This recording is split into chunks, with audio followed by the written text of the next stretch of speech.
लेकिन यह आजादी हमें उपहार में नहीं मिली है। इसके लिए एक लंबी यात्रा करनी पड़ी है, आजादी की यात्रा।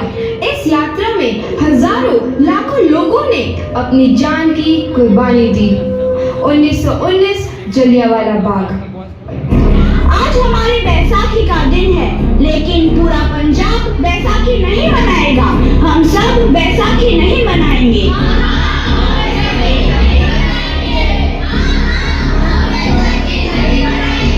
जब तक हम अंग्रेजों को भारत से बाहर नहीं निकाल देते, पूरा पंजाब बैसाखी नहीं मनाएगा। अच्छा, तो तुम सब हमारा विरोध करता है, भाग जाओ यहाँ से। इसका अंजाम बहुत ही बुरा होगा। हम नहीं जाएंगे, तुम लोग जाओगे। हमें नहीं, तुमको भारत से भागना होगा। Soldiers fire!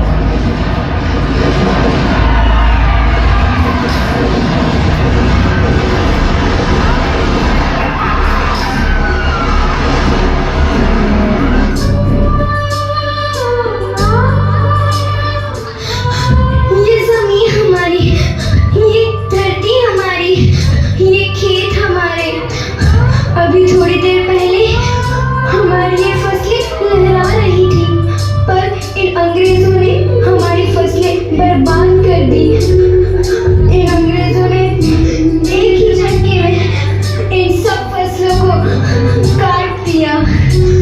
अंग्रेजों, तुम्हारे इस अत्याचार से हम डरेंगे नहीं। इस अत्याचार का बदला लेकर रहेंगे। हम आजादी लेकर रहेंगे। जलियांवाला बाग हर हिंदुस्तानी की आंख नम कर गया। इस कांड में कितने मासूमों की आहुति चढ़ गई। इतनी हैवानियत से इंसानियत कत्ल कर दी गई। जलियांवाला बाग के हत्याकांड ने आजादी की आग में घी देने का काम किया। मासूम औरतों, बच्चों की दर्द भरी चीखें और सिसकियां इनकलाब का गूंज बनकर उभरी। लाला लाजपत राय, भगत सिंह, राजगुरु, सुखदेव सरीखे क्रांतिकारियों ने भारत की इस जमीन से विदेशी दरिंदों को निकाल फेंकने के मंसूबे मजबूत कर लिए। 8 अप्रैल 1929 लाला लाजपत राय के नेतृत्व में साइमन कमीशन के खिलाफ एक भारी जुलूस निकाला गया। Simon commission, Simon commission, Simon commission, Simon commission, Simon commission, Simon commission, Simon commission, Simon commission, Simon commission.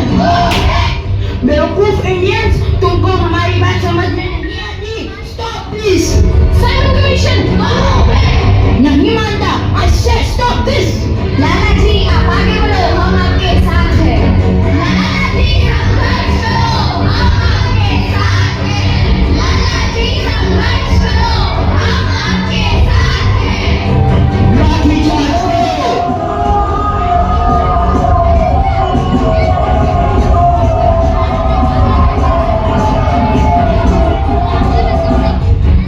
लाला जी को तो बहुत गहरी चोट लगी है, उनका सर फट गया है। मेरे शरीर में लगी एक लाठी अंग्रेजी सरकार के कफन में कील का काम करेगी। ये आजादी की लड़ाई रुकनी नहीं चाहिए। ये जिम्मेदारी मैं तुम सबको सौंप कर जा रहा हूँ। लाला लाजपत राय की दर्दनाक मौत के बाद भगत सिंह, सुखदेव, राजगुरु वतन के इन मतवालों के खून में ऐसा उबाल आया जिसका सामना करना अंग्रेजी सरकार के लिए मुश्किल हो गया। अंग्रेजों को करारा जवाब देने के लिए स्कॉट और सैंडर्स को मारने की रूपरेखा रची गई।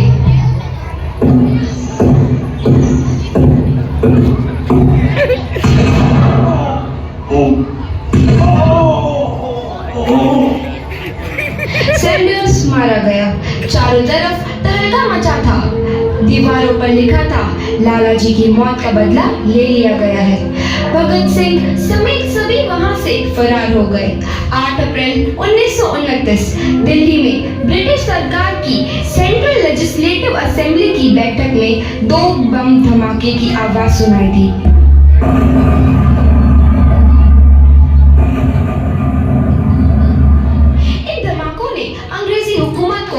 कर रख दिया।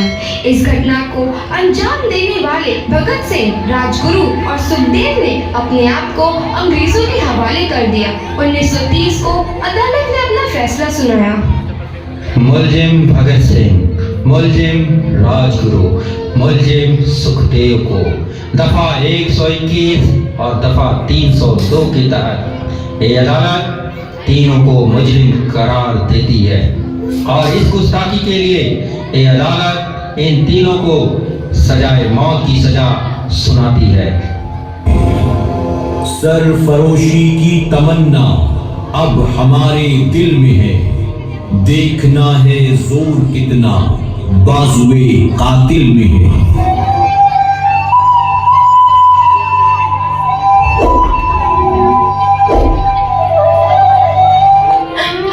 पुत्र की हाल है तेरा? मैं चंगा हूँ माँ, फिक्र करने की कोई गल नहीं। पुत्र, मेरा दिल तेरी तरह पत्थर दिल नहीं होगा। तेरी ये गला सुन के मेरा कलेजा फटे जा रहा है। माँ, मेरा दिल कोई पत्थर जैसा नहीं है, एक वतन परस्त का दिल है जो मेरे देश प्रेम के जज्बे को ताकत देता है। बेटा, मेरा लाल। माँ, आज मेरी तपस्या पूरी होने जा रही है। जे तू रोई तो मैंने तकलीफ हुई। सोच, तेरा पुत्र आज शादी करने वास्ते जा रहा है। फर्क केवल इतना है, वो घोड़ी पर नहीं फांसी पर चढ़ने वास्ते जा रहा है।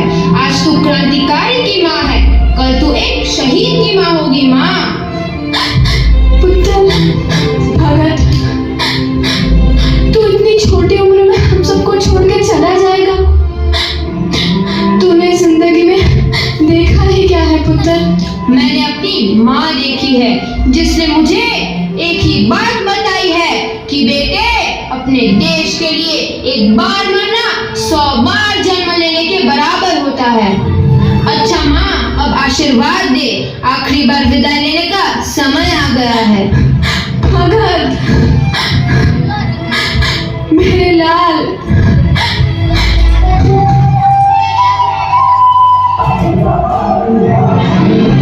भगत सिंह, तुम्हारी कोई आखिरी ख्वाहिश?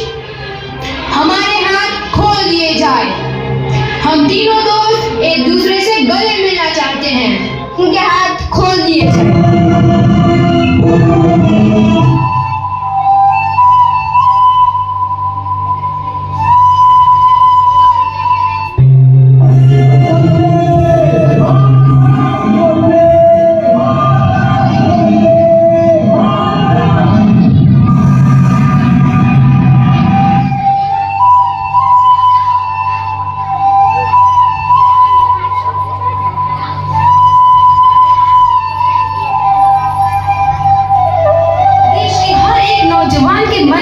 आजादी की नई उमंग हिलोरे लेने लगी। अंग्रेजों भारत छोड़ो का नारा जोर पकड़ रहा था। सबने एक आजाद भारत का सपना देखना आरंभ कर दिया था। हर कोई अपने अपने ढंग से इस महायज्ञ में अपनी आहुति दे रहा था। सुभाष चंद्र बोस, रानी लक्ष्मीबाई, तात्या टोपे और मंगल पांडे जैसे शहीदों की कुर्बानी रंग लाई। 15 अगस्त 1947 को भारत आजाद हुआ।